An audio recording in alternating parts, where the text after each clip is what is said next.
প্রথমত Australia, India, England এরকম team হই নাই। আমি হইলে রানাকে বাউন্সার মারতাম না। ওরাও জানে যে আসলে রানাকে বাউন্সার মারলে আবার বাউন্সার খাইতে হবে। না, নাহিদের কথা বলার আগে আমি একটু তাসকিনের কথা বলবো। আসলে তাসকিন স্টার্টটা দিয়েছিল, যেভাবে টির পরে এসে বোলিং শুরু করেছে, ওই 4-5 ওভার স্পেলটা আসলে মোমেন্টামটা আমার দিয়েছে, ফলোড বাই নাহিদ রানা।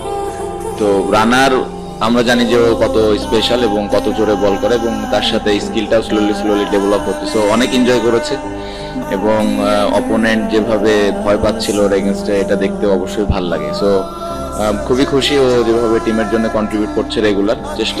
ইচ্ছা থাকবে যে ও রেগুলার এভাবে টিমের জন্য কন্ট্রিবিউট করবে। না, আমার মনে হয় যে ব্যাটিং এ আমরা সকাল থেকে ক্লিয়ার ছিলাম আমরা কি করতে চাই। আমাদের অনেস্টলি ইচ্ছা ছিল আরো 15-20টা রান করার, বাট সামটাইমস আমার মনে হয় যে এরকম ব্রেভ ডিসিশন নেওয়াটাও জরুরি। টেস্ট টিমটা আমরা স্লোলি গ্রো করতেছে, ওপরের দিকে যাচ্ছে আমার মনে হয়। সো আমরা একটু সাহসী সিদ্ধান্ত নিয়েছি। আমার মনে হয় যে এটা সামনের দিকে আমাদেরকে হেল্প করবে এই সিদ্ধান্তটা।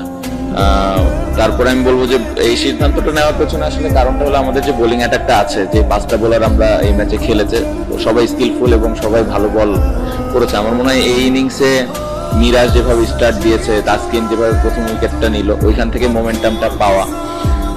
তারপরে আমার মনে হয় যে তাইজুল ভাই মিডল ওভারে দারুণ বোলিং করেছে। ফার্স্ট ইনিংসে অতটা অপরচুনিটি পায়নি বোলিং করার।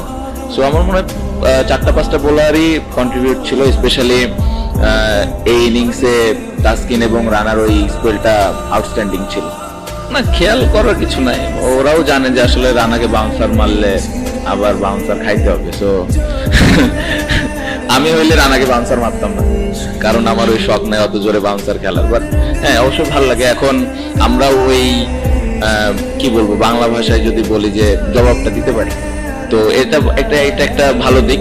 আমাদের ওইরকম বোলিং স্ট্রেংথ এখন আছে। সো এই জিনিসগুলো ভালো, টিম গ্রো করার জন্য ইম্পর্টেন্ট।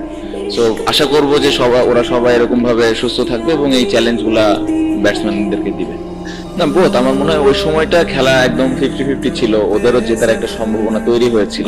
তো ওই সময় আমি একটু in and out field placement করেছিলাম, এবং একটা প্ল্যানই করেছি যে কিভাবে রান ছাড়া আমরা বল করতে পারি। কারণ একটা জিনিস ছিল যে এই উইকেটে অনেকক্ষণ ডিফেন্স করে থাকাটাও ডিফিকাল্ট। সো আর আমাদের যে স্কিল আছে, আমি মনে করেছিলাম যে কয়েকটা ভালো বোলিং পার্টনারশিপ যদি আমরা করতে পারি, তাহলে আমরা উইকেটের অপরচুনিটিজ আসবে এবং নতুন ব্যাটসম্যানের জন্য এখানে ব্যাটিং করাটা কঠিন হবে। সো ওটাও প্ল্যান ছিল, বাট ব্যাক অফ দ্য মাইন্ডে অবশ্যই ছিল যে এখান থেকে যেন ম্যাচটা ওরা বের করে না নিতে পারে। সো ফিল্ড প্লেসমেন্ট নিয়ে ওই জায়গাটাতে একটু আমরা কেয়ারফুল ছিলাম।